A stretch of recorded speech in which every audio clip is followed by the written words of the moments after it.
अस्सलाम वालेकुम viewers, Rahman Ahmad health care channel की जानिब से खुश आमदीद। उम्मीद है आप सब खैरियत से होंगे। अगर आपने अभी तक चैनल को सब्सक्राइब नहीं किया तो कर लें और बेल आइकन को क्लिक करें ताकि हमारी नई आने वाली वीडियो आप तक बर वक्त पहुँच सके।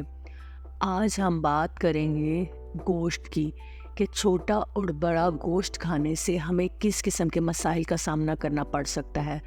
तो इसमें हमें मुख्तलिफ़ किस्म के मसाइल का सामना हो सकता है, जिसमें दिल का मसला हो सकता है, यूरिक एसिड बढ़ सकता है, कब्ज़ का मसला हो सकता है, सर दर्द हो सकता है। तो आज हम इस बारे में डिटेल से बात करेंगे कि अब छोटा और बड़ा गोश्त ज़्यादा खाने से आपको 8 किस्म के मसाइल का सामना करना पड़ सकता है कि जो बहुत ख़तरनाक हो सकते हैं। गोश्त फ़ारसी ज़बान का लफ्ज़ है। बैल, गाय, बकरे, दुम्बे और छतरे का गोश्त, इस किस्म के गोश्त का शुमार जो है वो सुर्ख गोश्त में होता है।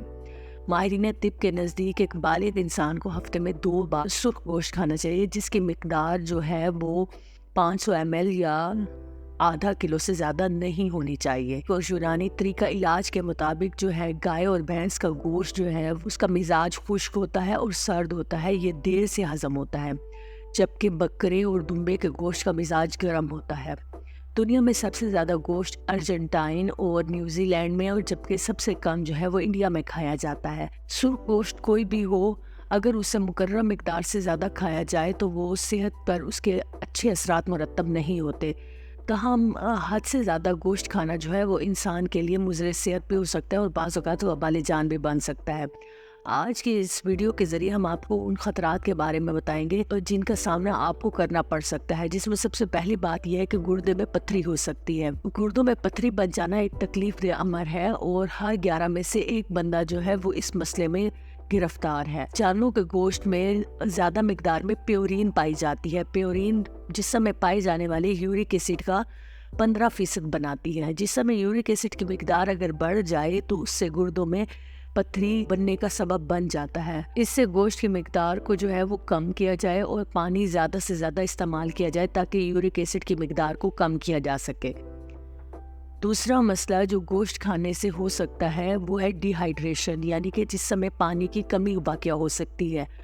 अगर जिस्म में पानी की कमी वाक़या हो जाती है तो ये एक जानलेवा बीमारी बन जाती है। ग़िज़ाई माहिरीन के मुताबिक 237 ml या 8 गिलास पानी पीना जो है वो हर इंसान के लिए हर रोज़ ज़रूरी है, ताकि गोश्त को हज़म करने के लिए और खून से यूरिक एसिड की मिकदार को कम करने के लिए पानी जो है वो ज़्यादा से ज़्यादा मिकदार में पिया जाए।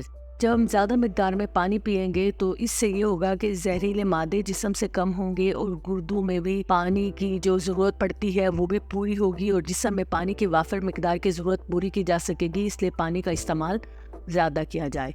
तीसरा मसला जो आपको लाहक हो सकता है वो है कब्ज़ का मसला। कब्ज़ को उम्मुल अमराज यानी बीमारियों की माँ कहा जाता है। गोश्त में वाफर मिकदार में प्रोटीन पाया जाता है, लेकिन इसमें फ़ाइबर की मिकदार जो है बहुत कम होती है। चूँकि फ़ाइबर की कमी से कब्ज़ की बीमारी लाहक हो सकती है, तो उसके लिए फल और सब्जियां जो हैं उन्हें ज़्यादा इस्तेमाल किया जाए, क्योंकि फल और सब्जियों में फ़ाइबर जो है वाफर मिकदार में पाया जाता है। तो फ़ौरन जो है अगर कब्ज़ का मसला हो तो अपनी खुराक में फल और सब्जियों को शामिल किया जाए।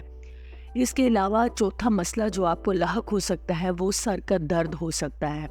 सर के किसी भी हिस्से में दर्द हो, तकलीफ़ हो, तो वो सर दर्द में शुमार होती है और हर दूसरा शख्स जो है वो सर में कहीं ना कहीं दर्द में मुब्तला होता है। इसका ताल्लुक किसी उम्र या जिन्स से नहीं है, बल्कि ये पानी की कमी की वजह से भी सर का दर्द वाक़या हो सकता है। खून जब गाढ़ा होता है और पानी की कमी होती है तो दिमाग को ऑक्सीजन जो है वो उसकी फराहमी में कमी आ जाती है। पांचवा मसला जो है वो ये हो सकता है कि ज़्यादा गोश्त खाने की वजह से दिल की बीमारियां लाहक हो सकती हैं, क्योंकि बड़ा गोश्त खाने से दिल को खून पहुंचाने वाली रगें, उनमें कोलेस्ट्रोल और चर्बी जो है वो जमा हो जाती है, जिसकी वजह से वो नालियां तंग हो जाती हैं और जिससे दिल को खून की फराहमी जो है वो मुतासिर होती है। सुर्ख गोश्त जो है वो खाने से ख़ास तौर पर कोलेस्ट्रोल यानी चिकदाई की मिकदार जो है वो बढ़ जाती है और सुर्ख गोश्त खाने से दिल का दौरा पड़ने का इम्कान ज़्यादा बढ़ जाता है। इसके अलावा एक और मसला वो ये हो सकता है कि आप ज़्यादा गोश्त खाने से ज़्यादा बीमार रहना भी शुरू हो सकते हैं। गोश्त में एंटीऑक्सीडेंट जो हैं वो ना होने के बराबर होते हैं। एंटीऑक्सीडेंट जो है वो ज़्यादातर फल और सब्जियों में पाए जाते हैं। اور یہ ہمارے سیلز کو صحت مند رکھنے میں مدد دیتے ہیں اور سیلز کو فری ریڈیکلز سے محفوظ رکھتے ہیں۔ اینٹی آکسیڈنٹ جو ہے وہ کسی بھی قسم کی سوزش سے جسم کو محفوظ رکھتے ہیں، اور اینٹی آکسیڈنٹ کی کمی سے جسم میں کئی طرح کے خطرات جو ہیں وہ لاحق ہو سکتے ہیں۔ بڑا گوشت کھانے سے یا گوشت زیادہ مقدار میں کھانے سے ایک اور بھی مسئلہ ہو سکتا ہے، وہ یہ ہے کہ سانس میں بدبو آنا شروع ہو سکتی ہے۔ تو یہ تو نہ آپ کو پسند ہوگا اور نہ مجھے پسند ہے کہ کسی کے سانس میں بدبو آئے۔ یقین بدبودار سانس جو ہے ہماری شخصیت کو بہت متاثر کرتا ہے۔ اگر ہم ایسی غذا کھاتے ہیں جس میں گوشت زیادہ مقدار میں ہوتا ہے تو اس میں فیٹ زیادہ ہوتا ہے اور اس سے سانس میں بدبو پیدا ہو سکتی ہے، اور اگر آپ کو ایسی تکلیف کا سامنا کرنا پڑ سکتا ہے تو آپ کاربوہائیڈریٹ والی غذائیں کھائیں۔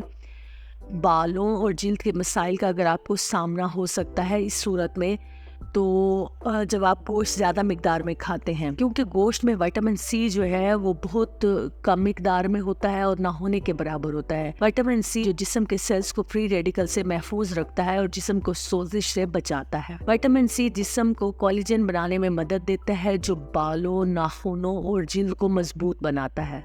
اگر آپ کو جلد کی بناوٹ میں یا ناخنوں اور بالوں کے مسائل کا سامنا ہو تو آپ گوشت اپنی غذا میں کم کر دیں اور پھلوں اور سبزیوں کا زیادہ استعمال کریں، کیونکہ پھلوں وغیرہ میں زیادہ مقدار میں وٹامن سی پایا جاتا ہے، وٹامن ای پایا جاتا ہے اور وٹامن اے پایا جاتا ہے جو بہت فائدہ مند ہوتا ہے۔ اگر ہم کمزور ہڈیوں کی بات کریں تو گوشت میں پروٹین کی مقدار زیادہ ہوتی ہے، اور پروٹین کھانے سے پیشاب میں سے کیلشیم جو ہے وہ خارج ہونا شروع ہو جاتا ہے، جبکہ ہماری ہڈیوں کا 80% حصہ کیلشیم فاسفیٹ سے بنا ہوتا ہے۔ ہمارا جسم جو ہے وہ کیلشیم خود نہیں بناتا، بلکہ ہمیں باہر سے کیلشیم کو لینا پڑتا ہے۔ ایسی غذائیں کھانی پڑتی ہیں یا ایسی ادویات استعمال کرنی پڑتی ہیں جن میں کیلشیم کی مقدار ہوتی ہے، جس سے ہماری ہڈیوں کی جو ضرورت ہوتی ہے وہ پوری ہو سکے، تاکہ ہم ایسی کیلشیم والی غذائیں کھائیں یا ایسی ٹیبلٹ استعمال کریں جس سے کیلشیم کی ہماری کمی جو ہے وہ پوری ہو جائے اور ہماری ہڈیاں مضبوط ہوں۔ اس سے ہڈیاں جو ہیں وہ کمزور ہو جاتی ہیں اگر کیلشیم کی کمی واقع ہو، اور زیادہ ہمیں تھکاوٹ محسوس ہونا شروع ہو جاتی ہے۔ گوشت سے بنی ہوئی غذاؤں کو ہضم کرنا مشکل ہو جاتا ہے اور اس لیے ہمیں تھکاوٹ محسوس ہونا شروع ہو جاتی ہے۔ امید ہے آج کی ویڈیو آپ کو پسند آئی ہوگی، آپ کو پتہ چلا ہوگا کہ ہم بڑا یا چھوٹا گوشت اگر مقدار سے زیادہ کھائیں گے تو ہمیں کس قسم کے مسائل کا سامنا کرنا پڑے گا۔ اگر آپ نے ابھی تک چینل کو سبسکرائب نہیں کیا تو کر لیں اور بیل آئیکن کو کلک کریں تاکہ ہماری نئی آنے والی ویڈیو آپ تک بر وقت پہنچ سکے۔ آپ کا بہت شکریہ۔